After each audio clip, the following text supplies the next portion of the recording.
और मैं लावारिस।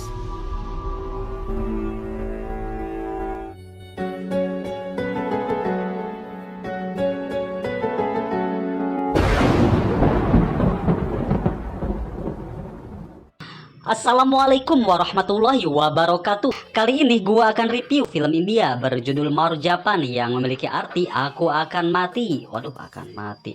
Entah siapa yang akan mati dalam film ini, yang pasti semua sahabat viral termasuk gua juga pasti akan mengalaminya, kecuali orang Nurek Megar. Entah kapan waktunya, hanya Tuhan yang tahu endingnya. Waduh, endingnya.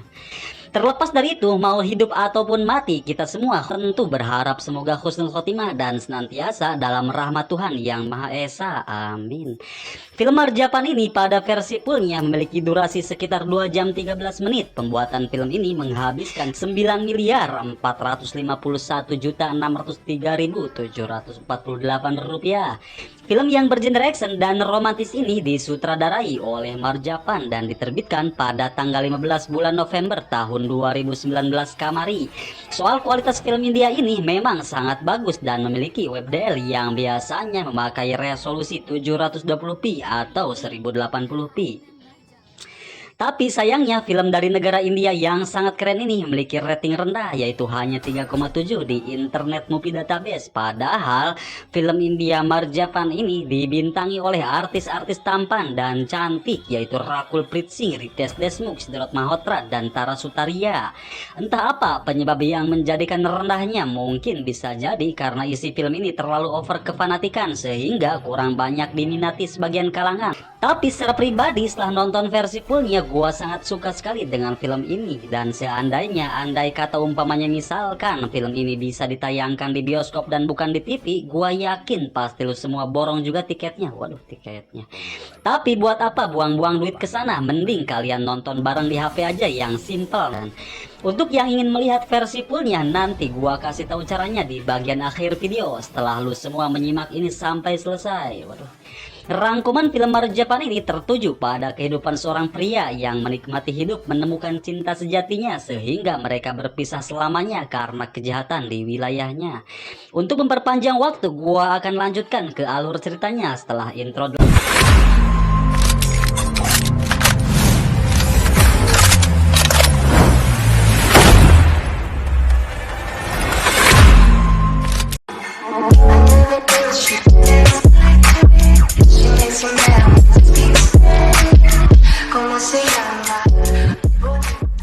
Ada seorang raja bernama Narayana yang sedang merayakan acara Dussehra yang sudah kita kenal sebagai budaya Hindu. Sang Raja Ana pun terlihat akan membakar patung Rahwana dengan anak panah apinya untuk menghormati Prabu Rama yang telah menang melawan Rahwana saat menyelamatkan Dewi Sinta menurut kisah pewayangan kepercayaannya. Waduh. Meski kefanatikan mayoritas orang-orang di kota Mumbai yang berpegang teguh pada kepercayaan yang dibawahi oleh perintah sang raja bernama Narayana itu, tetapi sang raja sangat menghormati sekaligus menghargai kepercayaan lainnya di kota itu. Waduh.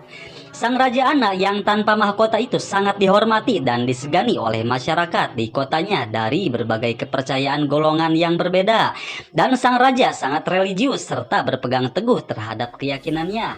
Terlebih lagi pada saat acara perayaan Dussehra yang sedang berlangsung, itu diwajibkan semua para penjahat di kota itu harus terbunuh sebagai simbol dari terbunuhnya Rahwana oleh Prabu Rama. Sehingga sang raja menggabungkan intuisi spiritualnya pada lingkungan kehidupan sosial di kota itu. Dan siapapun yang berbuat sesuatu, entah itu kebaikan ataupun kejahatan, sang Raja Narayana lah yang memutuskan peraturan hukum menurut kehendaknya yang harus dipatuhi oleh masyarakat di kotanya. Dalam film yang agak sedikit mirip dengan kisah pewayangan ini, sang Raja Ana yang tanpa mahkota itu memiliki seorang anak kandung sah bernama Wisnu. Si Wisnu, anak sang raja, memiliki sebuah geng mafia yang banyak anak buah untuk mengawalnya kemanapun ia pergi. Dan watak sifat si Wisnu dalam film ini sangat pencemburu dan iri dengki, serta selalu membangkang pada perintah ayahnya. Dan si Wisnu memiliki hasrat keinginan dalam hatinya untuk menjadi raja di kotanya sebagai pengganti ayahnya kelak. Waduh.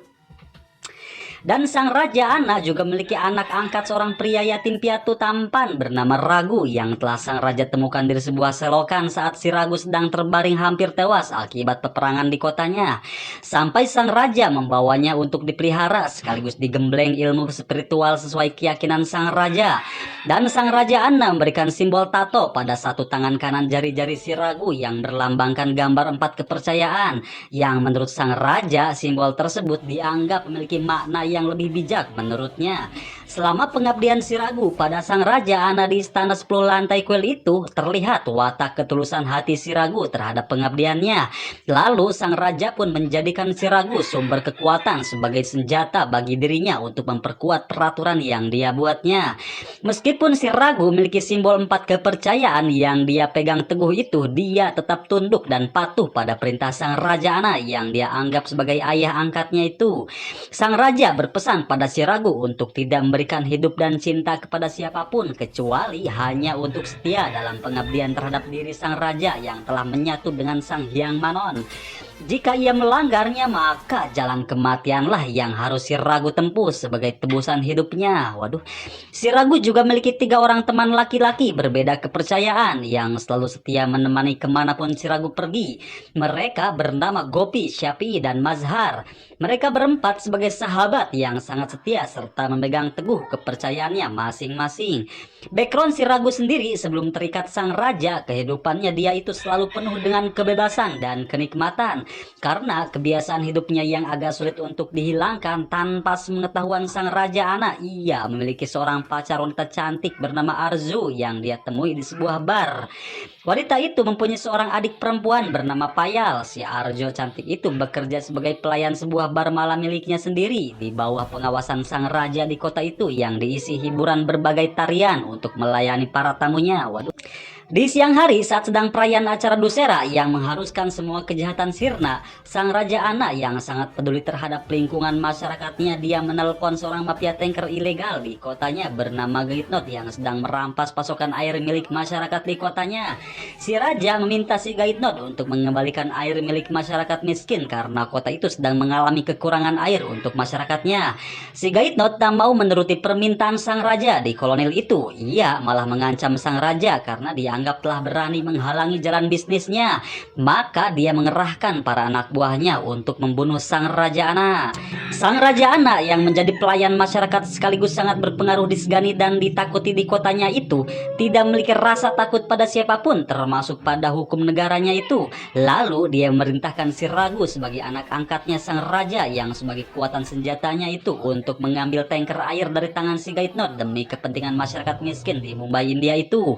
Seketika itu si Ragu dengan ditemani oleh ketiga sahabatnya mendatangi gudang penimbunan air si Gaitnot. Terlihat di sana putranya dan para anak buah si Gaitnot yang sedang menjaga ketat gudang milik Gaitnot. Lalu terjadi perang mulut di sana antara si Ragu dan para anak buah si Gaitnot sampai perkelahian yang sangat sengit pun berlangsung sangat lama dan sahabat si Ragu yang bernama Mazhar hampir tewas karena kedua tangannya diikat pada 2 buah tanker air oleh putranya si Gaitnot. Kemudian si Ragu pun datang dan menolong serta menghajar balik hingga semua anak buah si putranya si Gaitnot pun tewas dihabisinya. Dan si Gaitnot yang mengetahui tewasnya semua anak buahnya itu merencanakan untuk membalaskan dendam. Waduh. Setelah kejadian itu mereka berempat pun menuju pergi ke kuil istana 10 lantainya sang Raja Ana untuk menemuinya, sekaligus memberitahukan bahwa perintah sang raja untuk mengambil tanker air dari tangan si Gaitnot telah dituntaskan, sehingga sang raja sangat bangga terhadap si Ragu yang sebagai anak angkatnya itu. Sang Raja Ana meminta si Ragu agar tetap setia pada pengabdiannya dan dilarang mengkhianati kepercayaannya selama sang raja masih hidup. Waduh. Perbincangan mereka pun cukup lama hingga datanglah anak sang raja bernama Wisnu. Dia mengetahui kejadian itu serta melihat ayahnya seperti sangat menyayangi si Ragu dibandingkan dirinya. Lalu dia merasa bahwa sang ayah telah berpilih kasih terhadapnya hingga menyebabkan rasa iri dengki dalam hati si Wisnu. Lalu sang ayah pergi meninggalkan mereka semua dan si Wisnu beserta gengnya mengancam si Ragu beserta ketiga sahabatnya agar jangan berani mengambil hati ayahnya karena si Wisnu lebih layak sebagai ahli waris kerajaannya. Si Ragu berdiam diri, tak banyak cakap karena dia tidak punya rasa sedikit pun untuk mengambil hati sang ayah angkat, apalagi untuk jadi seorang raja. Dia hanya mematuhi segala perintah sang raja yang sekaligus menjadi ayah angkatnya itu sebagai bentuk pengabdiannya karena sang raja telah menolongnya saat dia tergeletak ditemukan sang raja di pinggir selokan yang hampir tewas. Kemudian dia pun pergi meninggalkan si Wisnu. Setelah semuanya pergi yang belum terlalu jauh meninggalkan kuil istana sang raja anak, datanglah dua orang polisi dengan membawa surat perintah penangkapan sang raja Narayan anak atas tewasnya semua anak buah si Gaitnod. Dan sang raja tidak merasa keberatan atas penangkapan tersebut. Lalu sang raja mempersilahkan untuk membawa dirinya kalau dia mampu membawanya. Dan sang raja memberitahukan pada polisi itu bahwa semua kepentingan nasib masyarakat bergantung padanya. Lalu polisi itu pun membawa turun sang raja dari kuilnya untuk dibawa ke kantor polisi. Dan ketika setiap 1, 2, 3 sampai 10 langkah menuruni anak tangga kuil istana tersebut, tiba-tiba telepon si polisi pun berdering kencang yang menyuruh si polisi untuk membebaskan sang raja anak dengan sedikit ancaman terkait kehancuran yang akan melanda kotanya jika paku bumi tidak berdiri di atas sanggar pemujaannya. Karena merasa takut, lalu si polisi pun melepaskannya dengan merasa berat hati karena tidak jadi dapat komisi dari si Gaitnod yang telah menyuruh untuk menangkap sang raja anak. Kemudian muncullah si Ragu beserta 3 sahabatnya yang masih berada di sekitar kuil itu menghampirinya, dan kedua polisi itu merasa ketakutan karena melihat seekor singa buas sebagai pelindung sang raja yang telah menewaskan para anak buah si Gaitnod. Lalu kedua polisi itu pun pergi karena merasa takut terhadap si Ragu. Pada malam hari, si Ragu menemui pacar cantiknya bernama Arju di tempat kerjanya yaitu sebuah bar hingga dia tertidur bermalam di sana sampai pagi hari tiba. Sebangunnya Ragu dari tidur panjangnya, dia mendengar suara musik harmonika yang sangat merdu dan indah dari luar. Ia pun langsung melihat keluar dan terlihat sosok gadis cantik di atas mobil bersama asistennya yang sedang memainkan harmonika sambil memberitahukan pada masyarakat terkait akan adanya acara lomba festival musik di kotanya itu. Si Ragu terpana melihat gadis cantik itu. Dia hampir melupakan pacarnya bernama si Arju. Ketika sedang bengong memikirkan gadis itu, si Mazhar sahabatnya mengingatkan pada si Ragu untuk membuat pilihan hidup yang sangat beresiko antara pengabdian pada sang raja atau memilih cinta terhadap wanita. Tak lama kemudian dia mendengar suara ibu-ibu yang seperti mirip ibu-ibu pengajian mengucapkan nama Allah terlihat sedang kelelahan membawa mayat putranya yang sendirian karena si ibu-ibu itu tidak memiliki siapapun. Si ibu yang sudah tua tapi belum terlalu tua yang seperti agak tua itu kelelahan membawa mayat putranya hingga tak tahan lagi sampai mayat yang dia bawa pada sebuah roda pun ngagolosor mundur deui hampir jatuh. Semua orang di sekitarnya melihat tapi malah caricing, dan tiba-tiba roda mayat itu berhenti dari ngagolosornya karena ditahan oleh si tampan Ragu yang baik hati. Semua orang termasuk si gadis cantik pun terpaku sekaligus terpana terharu melihat sosok Ragu yang tampak seperti preman tapi baik hati telah bersedia menolong si ibu tua renta yang berbeda kepercayaan itu. Lalu si Ragu bersama 3 sahabatnya pun membawakan mayat putranya si ibu itu ke halaman masjid untuk dimakamkan. Selepas itu mereka duduk di halaman masjid sambil melepas lelah. Kemudian mereka dihampiri oleh gadis cantik yang pandai memainkan harmonika itu. Lalu si gadis pun berkenalan dengan si Ragu. Karena gadis itu bisu, ia dibantu oleh asisten penerjemah bahasa isyaratnya dalam setiap pembicaraannya. Si gadis itu bernama Zoya, dan si Ragu pun terpana melihat keindahan yang terpancar dari mata si Zoya sambil tersenyum manis mengajak si Ragu untuk belajar musik bersamanya dengan bermain harmonika. Dan ia pun memberikan sebuah harmonika pada si Ragu sebagai kenangan indah bentuk perkenalan mereka hingga si Ragu merasa kikuk dibuatnya. Dan si Zoya sedang mencari 4 orang untuk keperluan lomba festival musik di kota Kashmir. Dengan sangat kebetulan dia mendengar suara nyanyian merdu natural dari sebuah sanggar pemujaan yang dinyanyikan seorang gadis imut bernama Payal. Kemudian mereka semua berkenalan sampai terlihat sangat akrab. Si Payal tertarik untuk belajar musik pada si Zoya dan meminta si Zoya untuk mengajarkannya dengan terlebih dahulu harus meminta izin pada kakaknya bernama Arju yang merupakan pacarnya si Ragu.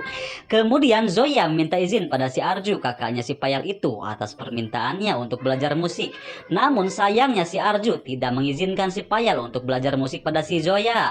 Karena sedikit kecewa atas penolakan kakaknya si Payal itu, si Zoya pun sedih. Ketika si Zoya hendak pulang dari tempatnya si Arju, tiba-tiba si Ragu datang dan berkata padanya bahwa si Zoya harus diperbolehkan untuk mengajari musik pada si Payal. Dan si Ragu pun bersedia untuk membantunya dalam mempersiapkan acara lomba festival musik. Seketika itu si Zoya merasa sangat senang senang melihat kedatangan si Ragu. Lalu mereka berdua saling pandang dengan tatapan cinta seperti dua insan yang mulai saling mencintai. Si Ragu terlihat nyaman berbincang dengan si Zoya hingga akhirnya ia lupa daratan, tak memikirkan perasaan si Arju yang berada di sampingnya itu sebagai pacarnya yang sudah diperawanin mungkin. Sontak si Arju yang mendengar dan melihat pacarnya berkata demikian itu merasa kaget terbelalak. Dia mengkhawatirkan kalau si Ragu berpaling dari cintanya. Kecemburuan si Arju pun mulai mengguncang dunia hingga ia rela meskipun diduakan cintanya demi cintanya terhadap si Ragu, yang pada akhirnya si Arju pun menyetujui si Zoya untuk menggelar acara latihan lomba festival musik harmonika. Di siang hari berikutnya pun dimulailah acara festival musik itu dan terlihat si Zoya bersama si Ragu sedang romantis Indiaan seperti film India, dan memang nula lebayan kieu mah film India da moal mungkin Jason Statham jeung Rambo daekeun kituan mah. Mereka berdua pun membimbing para anak-anak dalam bermain irama musiknya. Karena musiknya panjang jadi gua skip aja sampai terlihat dari jauh si Arjo cantik pacar pertamanya si Ragu yang sedang galau gunda gulana merasa cemburu melihat kedekatan mereka berdua. Dia tak bisa berbuat apa-apa, apalah daya tangan tak sampai. Beginilah nasib kalau pacar sahabat viral semua mendua. Ketika sedang asiknya acara itu, tiba-tiba terdengar suara tembakan dari beberapa mobil yang datang ke acara festival musik itu. Ternyata yang datang adalah si penjahat bos mafia tangki air bernama Gaitnod yang hendak menuntut balas atas tewasnya para anak buahnya di tangan si Ragu. Sontak semua terkejut dan masyarakat yang sedang melihat acara festival itu pun berhamburan lari untuk menyelamatkan diri dari hujan peluru. Dalam peperangan yang berlangsung lama yang sudah gua skip tapi nyambung karena ini memang rangkuman film, si Gaitdot menembak si Payal yang merupakan adiknya si Arju, dan si Ragu pun marah hingga ia menembak balik si Gaitdot beserta anak buahnya yang masih tersisa hingga tewas semua. Setelah itu para masyarakat pun membawa yang terluka ke rumah sakit termasuk si Payal dan si Ragu yang kritis hingga akhirnya agak terlihat sedikit mendingan. Dan si Ragu marah terhadap dirinya sendiri. Ia merasa bersalah karena sebagai senjata sang raja anak dia tak mampu melindungi masyarakatnya. Dalam hati dia malu pada sang raja karena dia merasa telah melupakan peraturan yang dilarang sang raja untuk tidak berlarut-larut dalam cintanya kepada manusia yang dapat menyebabkan kelemahan dirinya. Namun rasa cintanya si Ragu terhadap kedua wanita itu sulit untuk dihilangkan. Anjir. Pada malam hari sepulangnya mereka dari rumah sakit, si Ragu bermalam di rumah pacar pertamanya bernama Arzu. Si Arju merasa sedih dan selalu terfikirkan atas nasib hubungan cintanya dengan si Ragu. Dia merasa sakit hati yang tak mampu untuk menyatakan kepada si Ragu. Air mata si Arju pun tak terbendung lagi hingga malam pun berlangsung sangat cepat sampai mereka berdua terlalut dalam pelukannya. Dan tibalah waktunya si Arju untuk mengatakan suatu hal yang dirasa berat untuk diucapkan. Dengan bibir bergetar campur air mata bening menjatuhi pipi mulus wanita cantik itu karena tak tahan jika harus didua cintanya. Kemudian dia memutuskan untuk mengakhiri hubungan cintanya dengan si Ragu dan minta si Ragu agar memberikan full cinta sepenuhnya pada si Zoya. Waduh. Mendengar perkataan itu, si Ragu tak kuasa melihat tangisan air mata si Arju dan dia merasa tak mau untuk menerima keputusannya itu. Di siang hari terlihat si Arju bersama murid musiknya yang baru keluar dari RS menyebut si Payal. Pada hari itu kabar gembira pun datang atas perlombaan festival musik di kota Kashmir itu. Payal dan anak-anak musik yang dibimbing si Zoya memenangkan juara pertama sehingga mereka pun sangat gembira dan senang. Datanglah si Ragu untuk memberi ucapan selamat lalu mereka semua merayakannya dengan lagu yang di-skip. Si Zoya bersama si Ragu terlihat sangat romantis sampai membuat hati si Arju merasa terbakar karena melihat mereka berduaan. Lalu si Ragu ketika akan menghampiri si Arjo itu tiba-tiba datanglah si Wisnu yang merupakan anak kandung dari sang Raja Narayana bersama para anak buahnya dengan tujuan untuk membuat keributan dengan si Ragu karena si Wisnu merasa dipilih kasihkan oleh sang ayah yang terlalu berlebihan menyayangi si Ragu. Percakapan panas pun terjadi dan Ragu hanya bisa terdiam karena menghargai si Wisnu merupakan anak dari sang raja. Namun si Wisnu berusaha terus-menerus untuk membuat si Ragu kesal hingga ketika anak buah si Wisnu akan membawa si Payal yang sedang sakit di kursi roda itu untuk dijadikan penghibur, kesabaran si Ragu pun tak tertahankan dan si Wisnu ketika akan menembak si Ragu, dari sampingnya tendangan kaki keras si Mazhar pun menghujam dada si Wisnu hingga terjatuh. Keributan pun terhenti dan si Wisnu dengan congkaknya mengancam si Ragu dengan ancaman setiap keluarga akan kehilangan anaknya dan setiap hari akan terjadi tangisan darah di setiap sudut rumah. Setelah itu si Wisnu pun pergi bersama anak buahnya dengan sangat marah kepada si Ragu. Setelah kepergian si Wisnu, terlihat si Syafii bertengkar dengan si Ragu karena gegara seorang wanita dia telah berani melawan si Wisnu yang sebagai anak sang raja. Dan si Ragu pun memukul sahabatnya itu hingga akhirnya si Syafii berhenti dari kesetiaan dalam menemani si Ragu dan memilih untuk pergi bergabung bersama si Wisnu. Lalu semuanya pun pulang dengan hati cemas terkait apa yang akan dilakukan si Wisnu di kemudian hari. Di siang hari berikutnya, tepat di depan Masjid Istiqlal sepertinya, si Ragu bersama si Mazhar berbincang dan si Ragu berkata pada sahabatnya itu bahwa ia akan menemui sang raja untuk meminta kebebasan diri dari pengabdiannya serta akan memberitahukan pada sang raja terkait cintanya dia terhadap dua orang wanita yang bernama Zoya dan Arju, dengan harapan menikmati hidup baru bersama dua orang kasihnya itu di kota Kashmir yang cukup jauh dari kota Mumbai sang raja. Lalu si Ragu pun pergi ke kuil yang merupakan istananya sang raja yang 10 lantai itu. Setibanya di sana, dia melihat sang raja Anas sedang khusyuk bersemedi di sanggar pemujaan guna berkawan sabda dengan Hyang Manon. Dengan adab dan etikanya, si Ragu pun meng-silent HP miliknya. Di sisi lain, si Wisnu bersama geng anak buahnya menculik anak kecil beserta keluarganya yang dia tahan di sebuah gudang untuk dibunuh. Aksi penculikan si Wisnu pun terlihat oleh si Zoya yang sedang jalan kaki. Lalu si Zoya mengikuti mobil si Wisnu dari belakang dengan menunggangi sebuah bajai. Dan ketika si Zoya ngintip melihat si Wisnu sedang memaksa si anak kecil untuk membunuh orang tuanya, karena kaget si Zoya pun ketahuan oleh mereka dan langsung lari. Lalu para anak buahnya si Wisnu pun mengejarnya, tapi mereka pun kehilangan jejak si Zoya. Kemudian si Zoya menghubungi si Ragu untuk minta tolong yang tak kunjung ada jawaban karena HP-nya di silent. Lalu si Zoya menghubungi seorang polisi ACP Yadap dan memberitahukan padanya tentang keadaan yang sedang terjadi di sana. Sementara itu sang raja anak yang sedang khusyuk dalam persemediannya pun ditelepon oleh seorang polisi dan memberitahukan pada sang raja bahwa ada seorang gadis yang tidak dikenali bernama Zoya melapor ia melihat si Wisnu anaknya raja telah melakukan pembunuhan di sebuah gudang. Sontak si raja anak pun kaget mendengar anaknya telah melakukan pembunuhan. Pada saat itu si Ragu yang sedang masih menunggu sang raja selesai dari semedinya pun pada saat bersamaan dia membuka HP-nya yang berisi sebanyak pesan dari si Zoya terkait kejahatan yang menimpa dirinya. Sontak si Ragu pun panik karena tujuannya dia menemui sang raja hanya akan minta untuk kebebasan dirinya dari pengabdian terhadap sang raja dan ingin beritahu tentang kepercintaan antara dia dengan dua kasihnya itu. Lalu karena sang raja tidak mau anaknya bernama Wisnu dipenjara seumur hidup atas kelakuannya itu, kemudian sang raja pun memerintahkan si Ragu untuk mencari gadis bernama Zoya dan menyuruh si Ragu untuk membunuhnya demi menghilangkan saksi mata yang telah melihat perbuatan anaknya. Sang raja sendiri tidak mengetahui bahwa si Zoya cantik itu adalah kekasihnya si Ragu dan sang raja tidak mengetahui kalau si Ragu melanggar peraturannya. Dengan cepat si Ragu pun menuju ke tempat persembunyiannya si Zoya untuk menolongnya yang masih berada di sekitar gudang pembunuhan yang dilakukan si Wisnu. Setibanya di tempat persembunyian si Zoya, dengan berat hati si Ragu mengatakan bahwa sang raja mengirimnya untuk membunuhnya demi menghilangkan saksi mata atas pembunuhan yang dilakukan si Wisnu yang ia lihat. Mereka berdua pun menangis bingung memikirkan kemana mereka harus pergi. Ucapan cinta kasih dan sayang dari kedua mulut mereka pun saling terucap dengan dihiasi berlinangnya air mata. Kemudian si Ragu berniat membawanya pergi ke Kashmir yang jauh dari kota sang raja. Ketika baru saja keluar dari persembunyiannya itu, mereka dikepung oleh para anak buahnya si Wisnu. Si Ragu dengan kekuatan cinta air mata demi menyelamatkan nyawa sang kekasihnya itu pun marah dan menghajar semua anak buah si Wisnu. Ketika perkelahian sedang berlangsung, datang si Wisnu dengan mobilnya dan di dalam mobil tersebut si Wisnu menculik si Payal dan si Arju kasih pertamanya si Ragu serta kedua sahabatnya si Ragu yang masih setia. Lalu si Zoya yang melihatnya pun langsung menghampiri mobil si Wisnu. Kemudian si Ragu mengejar si Zoya agar dia tidak masuk ke mobil si Wisnu itu. Ketika dia sedang lari untuk mengejar si Zoya, tiba-tiba dia ditabrak oleh mobil angkot anak buahnya si Wisnu hingga tergeletak lemas pingsan tak berdaya. Dan jeritan si Zoya beserta orang-orang yang dia culik di dalam mobil itu pun berteriak dengan tangisan air mata. Kemudian si Ragu pun diikat dan dikelilingi oleh anak buahnya si Wisnu yang merupakan anak dari sang Raja Narayana.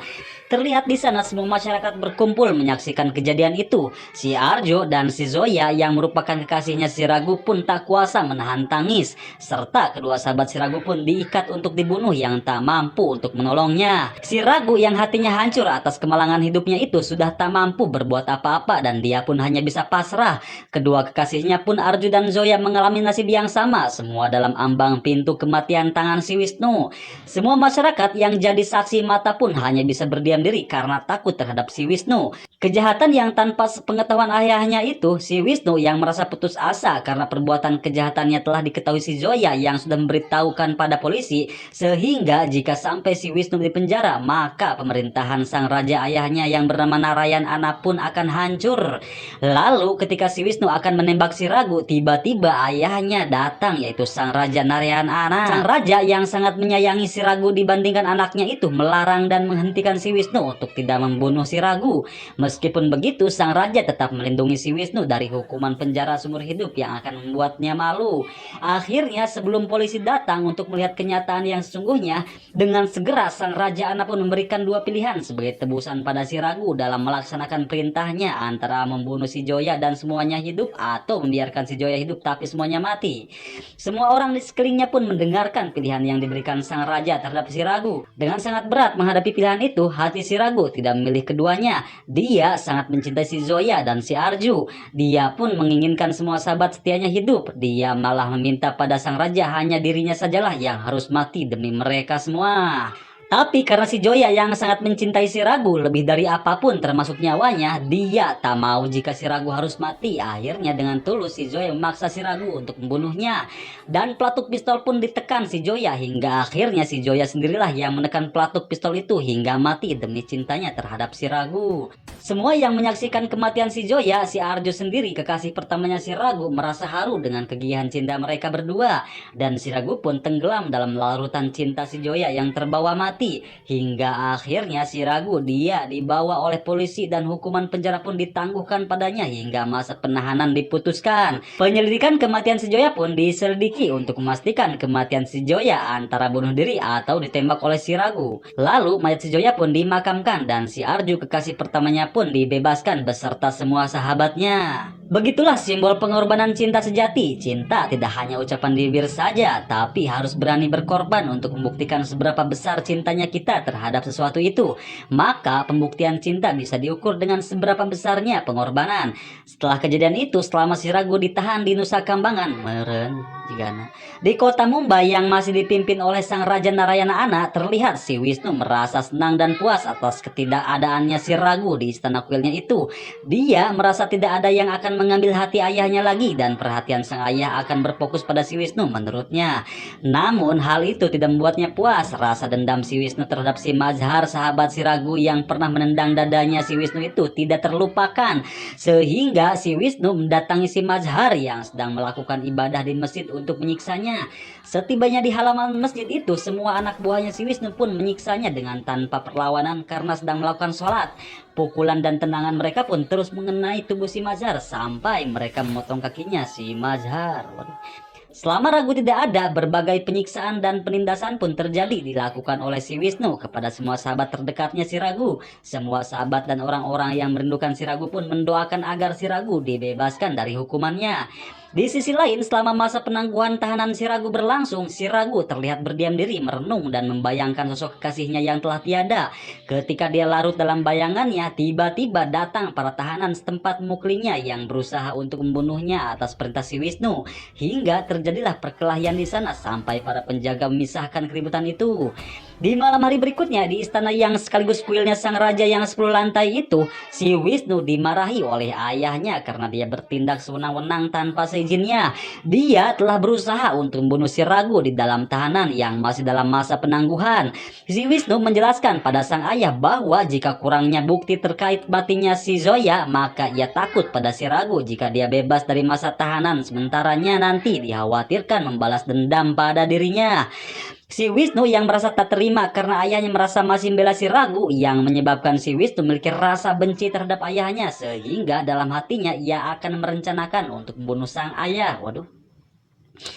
6 bulan kemudian, sidang penangguhan masa tahanan si Ragu pun berakhir. Sampai akhirnya putusan sidang pun membuktikan bahwa si Zoya, pacarnya si Ragu itu mati dengan bunuh diri dan bukan Ragu yang menekan pelatuk pistolnya. Hingga akhirnya kebebasan si Ragu yang diharapkan oleh semua masyarakat untuk menghirup udara segar pun terkabul. Pada malam sebelum dia dibebaskan, sang raja menjenguk si Ragu dan berpesan sekaligus meminta pada si Ragu jika si Ragu telah bebas jangan lakukan pembalasan dendam terhadap anaknya yang bernama Wisnu.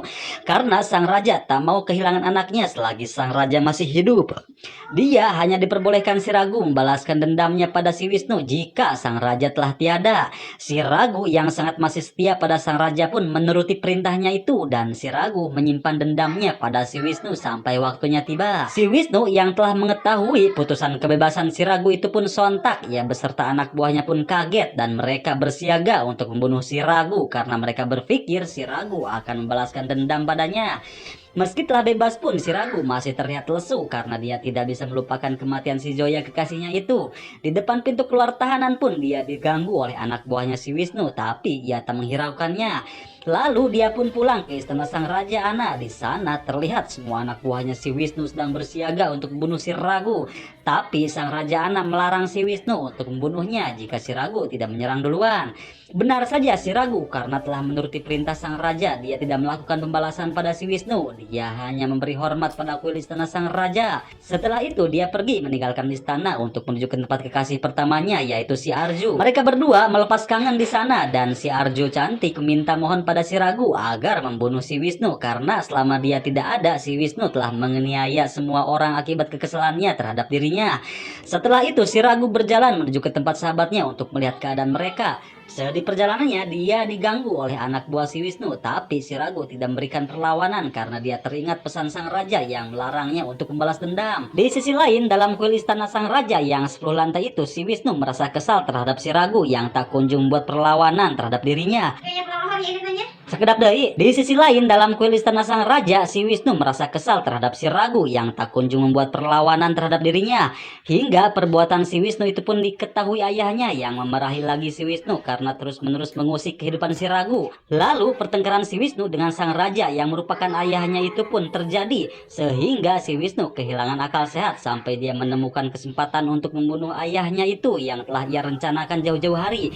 Si Wisnu pun mendorong dan melemparkan ayahnya dari lantai 10 hingga tewas. Sesaat setelah kematian sang raja Ana di tangan anaknya, si Ragu yang sedang diganggu oleh anak buahnya si Wisnu yang tanpa memberikan perlawanan itu pun kaget setelah anak buahnya si Wisnu memberitahukan pada dirinya bahwa sang raja Narayana Ana telah tewas dibunuh raja baru yaitu si Wisnu. Sontak si Ragu kaget dengan mata berkaca-kaca dan merasa tak percaya bahwa sang raja yang sebagai ayah angkatnya itu mati. Dia tak menyangka kalau guru spiritualnya itu yang jauh-jauh hari sudah berpesan jangan lakukan balas dendam selama dia hidup kini terjadi dengan sangat nyata. Kemarahan si Ragu pun memuncak. Dia sudah tak sabar ingin menghajar si Wisnu yang telah tega membunuh ayahnya sendiri. Perkelahian pun terjadi hingga mereka pun tewas dihajarnya. Lalu si Ragu menemui sahabatnya yang bernama Mazhar dan Gopi. Mereka sangat senang atas kebebasannya si Ragu dari tahanannya. Dan semua berharap besar pada si Ragu untuk membunuh si Wisnu yang kejam itu serta membalaskan dendam mereka atas kejahatan yang diperbuatnya. Lalu muncul si Arju kekasihnya itu di sana bersama si Syafi'i yang telah meminta maaf pada si Arju dan sahabatnya. Kini mereka semua kompak mendukung si Ragu agar bersedia membunuh si Wisnu dan mereka pun berencana untuk membunuhnya tepat pada acara Dussehra sekaligus pengesahan si Wisnu sebagai raja baru di kota Mumbai itu. Pada siang hari digelarlah acara Dussehra yang mana perayaan tersebut dipimpin oleh sang raja baru jahat yang bernama Wisnu.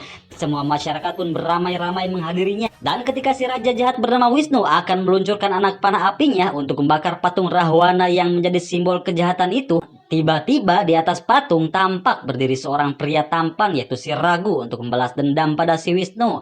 Sontak si Raja Wisnu yang zolim itu pun kaget. Lalu dia karena merasa takut pada si Ragu, akhirnya dia segera memerintahkan semua anak buahnya untuk membunuhnya.